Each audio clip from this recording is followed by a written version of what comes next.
Bayangkan ini, orang egois tampak keras kepala, tapi sesungguhnya mereka hanya peduli pada satu hal, keuntungan pribadi. Dan selama mereka percaya bahwa kepentingan itu sedang kamu jaga, mereka akan mengikuti. Tanpa sadar, mereka menari mengikuti irama yang kamu atur. Apakah ini manipulasi? Bukan. Ini adalah strategi, seni memanfaatkan kelemahan alami manusia untuk menciptakan pengaruh yang tajam tapi tak terlihat. Karena dalam seni pengaruh, kamu tidak menggedor pintu ego. Kamu menyelinap, masuk, dan membentuk persepsi dari dalam. Hari ini kamu akan belajar 5 cara tersembunyi mempengaruhi orang paling egois. Tanpa bertengkar, tanpa memohon, dan tanpa kehilangan harga dirimu. Jika kamu siap menjadi pengendali yang tak terlihat, dengarkan baik-baik sampai akhir. Dan sebelum kita mulai, tekan subscribe, aktifkan notifikasinya, agar kamu tidak ketinggalan strategi berikutnya. Cara pertama, tampilkan ketidaktergantungan total, senjata paling mematikan bagi egois.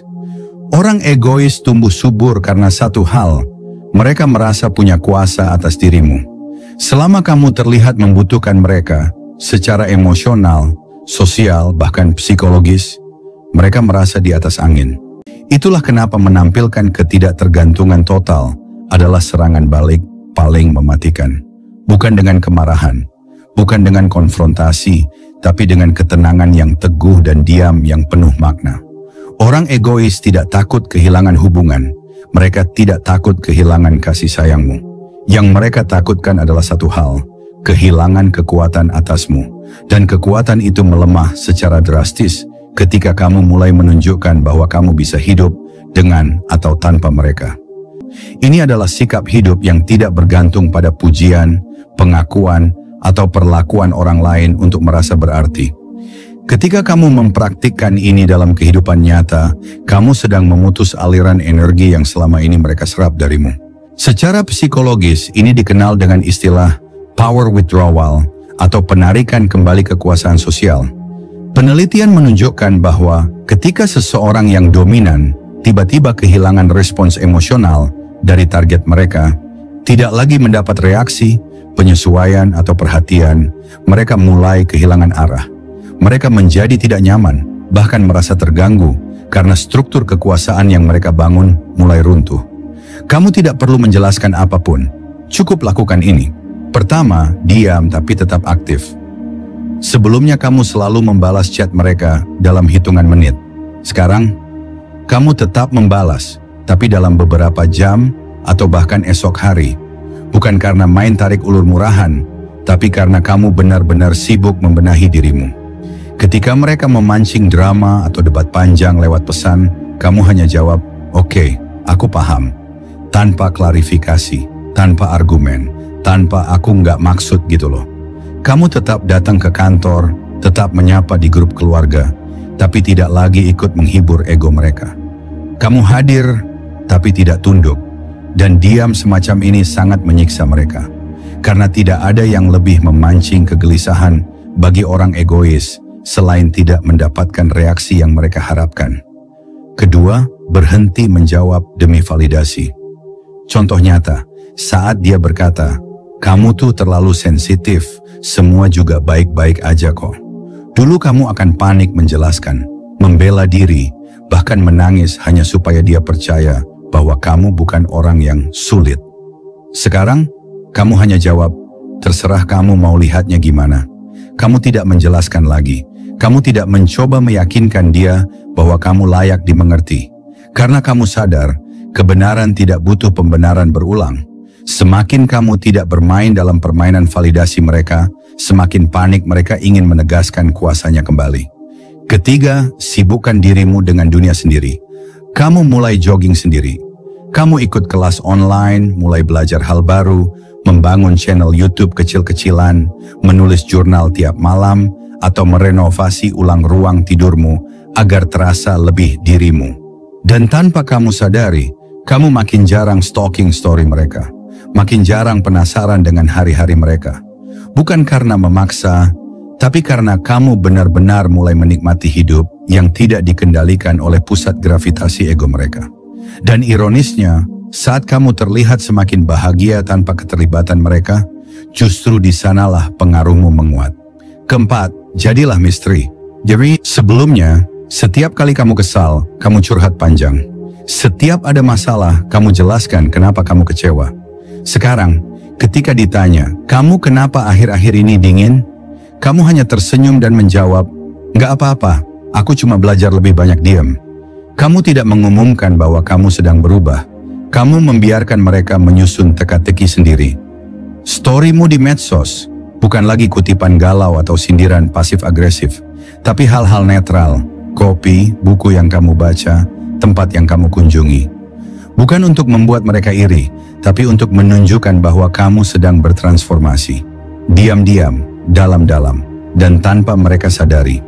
Dengan tindakan-tindakan nyata seperti ini, kamu tidak hanya mengambil kembali kendali atas hidupmu, tapi kamu mulai membuat orang paling egois itu kehilangan kuasanya sedikit demi sedikit, tanpa mereka tahu bahwa sebenarnya kamulah yang sedang mempengaruhi mereka.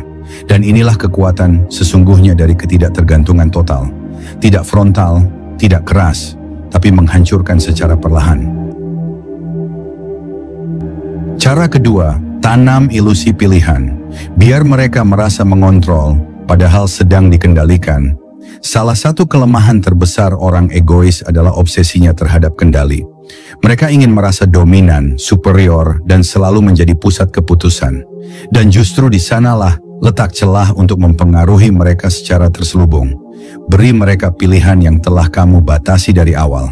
Mereka tetap merasa mengontrol, padahal arah dan hasilnya telah kamu bentuk sepenuhnya. Ini bukan manipulasi murahan. Ini adalah strategi psikologis tingkat tinggi. Dalam psikologi komunikasi, teknik ini dikenal sebagai double bind, yaitu memberi pilihan ganda yang keduanya tetap menguntungkanmu. Orang egois merasa senang saat keputusan datang dari mereka. Padahal diam-diam, kamu yang membentuk kerangkanya. Dan inilah kunci pentingnya. Semakin mereka merasa bebas memilih, semakin mudah kamu menggiring mereka tanpa mereka sadari. Ketika kamu tahu seseorang sulit diarahkan, jangan hadapi dengan perlawanan terbuka. Arahkan saja alurnya. Biarkan mereka berjalan dalam pagar pilihan yang kamu buat, tapi tetap merasa sebagai pemegang kendali. Penelitian dari Journal of Personality and Social Psychology menunjukkan bahwa orang akan lebih setia pada keputusan yang mereka anggap sebagai hasil pilihan pribadi, meskipun pilihan itu sebenarnya dikendalikan pihak lain. Ini karena ego manusia cenderung membela keputusannya sendiri. Dalam situasi nyata, kamu bisa menerapkan ini di berbagai hubungan, pasangan, rekan kerja, atau anggota keluarga yang terlalu dominan. Tawarkan opsi yang semuanya kamu setujui, lalu biarkan mereka memilih sendiri. Ketika mereka merasa sedang mengarahkan, mereka tidak menyadari bahwa sebenarnya mereka sedang mengikuti skenario yang telah kamu bangun. Inilah kekuatan dari strategi ini. Tidak frontal, tapi sangat efektif. Tidak membuat mereka defensif, tapi justru membuat mereka patuh tanpa merasa dipaksa. Mereka tetap percaya bahwa kendali ada di tangan mereka, padahal kamulah yang diam-diam memegang kemudi. Dengan teknik ini, kamu tidak hanya mempengaruhi orang paling egois. Kamu membuat mereka masuk ke dalam permainan yang kamu ciptakan, tanpa perlawanan, tanpa kesadaran, tapi penuh kepatuhan. Itulah seni mengendalikan, tanpa terlihat sedang mengendalikan. Cara ketiga, gunakan refleksi terbalik. Biarkan mereka membenci cerminan ego mereka sendiri pada orang lain. Ada satu ironi menyedihkan dari orang yang sangat egois. Mereka seringkali buta terhadap cacat dalam dirinya, namun sangat reaktif terhadap cacat yang sama ketika muncul pada orang lain. Mereka bisa bersikap dingin, merendahkan, atau bahkan manipulatif. Namun ketika orang lain bersikap mirip, mereka merasa tersinggung. Mereka marah. Mereka merasa diserang. Padahal yang mereka lihat adalah diri mereka sendiri. Inilah kekuatan dari strategi yang disebut refleksi terbalik. Alih-alih menyerang mereka dengan tuduhan langsung, yang hanya akan memperkuat pertahanan egonya, kamu cukup menyampaikan kisah atau komentar ringan tentang seseorang yang bersikap sangat mirip dengan mereka. Ceritakan seolah kamu hanya sedang berbagi pengalaman. tentang betapa menjengkelkannya orang yang suka mengatur, tidak pernah mendengar, dan selalu ingin menang sendiri. Tanpa sadar mereka mulai merasa terganggu. Mereka mulai menilai bahwa karakter seperti itu menyebalkan, tidak disukai, dan menjijikan. Dan di saat itulah kamu tidak sedang menasihati, tidak sedang menyerang. Kamu hanya sedang memantulkan karakter mereka ke dinding luar diri mereka. Dan saat mereka muak, yang mereka benci bukan kamu, tapi bayangan dari ego mereka sendiri. Dalam filsafat Stoik, ada sebuah nasihat tajam. Amati sifat buruk, bukan untuk membenci, tapi untuk tidak menirunya. Marcus Aurelius mengajarkan bahwa pengamatan terhadap keburukan harus dilakukan dari kejauhan, agar kita tidak larut dan menjadi bagian dari keburukan itu sendiri. Dan refleksi terbalik memungkinkan mereka melakukan hal yang sama, tanpa merasa diajari. Ketika kamu menyajikan karakter itu dalam bentuk yang netral, orang egois akan mulai mencaci cerminan dirinya sendiri. Dampaknya pelan tapi dalam, diam-diam tapi menggoyahkan. Karena tak ada yang lebih menyakitkan bagi seorang egois selain ketika dia menyadari bahwa apa yang membuatnya muak dari orang lain adalah bagian dari dirinya sendiri. Cara keempat, jadikan mereka terobsesi menyenangkanmu. Dengan tidak pernah memberikan validasi, orang egois hidup dari pengakuan. Itu bahan bakar utama dari ego mereka. Ketika mereka dipuji, dituruti, atau dikagumi, mereka merasa di atas angin, seolah dunia memang seharusnya berputar mengikuti kehendaknya. Tapi begitu kamu menarik satu hal ini, sesuatu yang selama ini mereka anggap sebagai hak mutlak, validasi dari orang lain, mereka goyah. Dan disinilah salah satu strategi paling mengganggu dalam dark psychology Stoik bekerja. Membuat mereka terobsesi untuk menyenangkanmu. Dengan cara tak pernah memberimu kekuasaan lewat validasi. Kamu tetap tenang. Kamu tidak menolak mereka secara terang-terangan. Tapi kamu juga tidak pernah terlihat kagum. Tidak pernah terlihat terkesan. Apalagi memberikan pengakuan. Kamu menjadi seperti teka-teki, sulit ditebak, tapi terus menarik untuk dipecahkan. Dan justru karena kamu tidak memberikan validasi yang mereka harapkan, mereka mulai merasa ada sesuatu yang hilang. Mereka bertanya-tanya, kenapa kamu berbeda? Apa kamu tidak melihat betapa hebatnya mereka? Mengapa kamu tidak memberi reaksi seperti yang biasa mereka dapatkan dari orang lain? Dan pertanyaan-pertanyaan ini, lambat laun, berubah menjadi obsesi. Di balik strategi ini ada prinsip Stoik yang sangat dalam. Jangan tergoda untuk menyenangkan. Cukup menjadi tak tergantikan.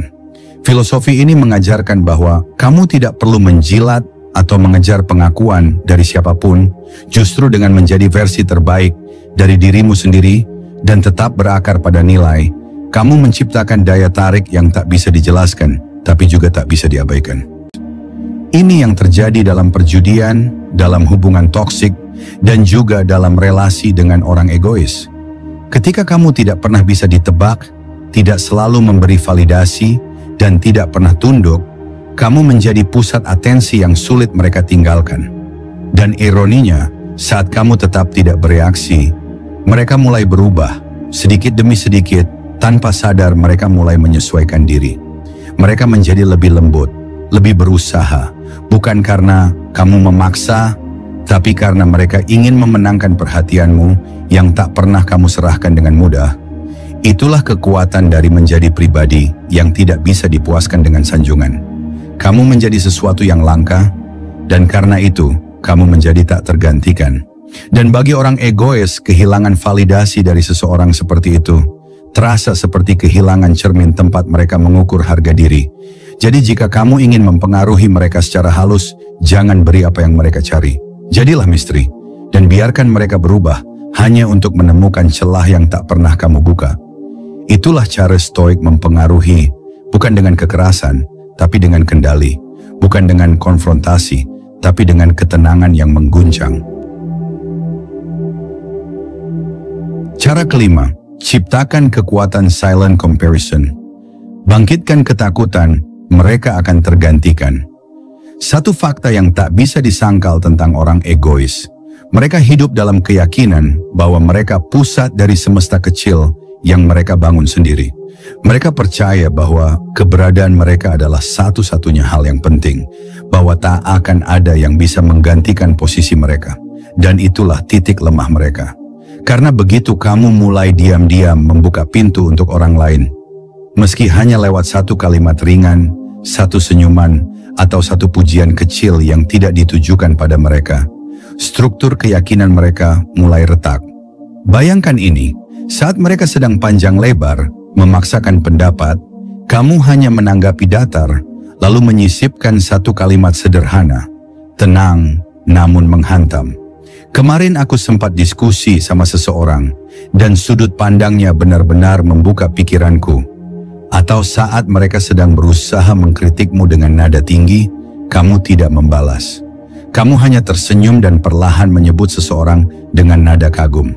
Iya, aku juga sempat bahas ini sama Reza. Dia punya insight tajam banget. Seketika itu pula mereka mulai merasa tidak aman.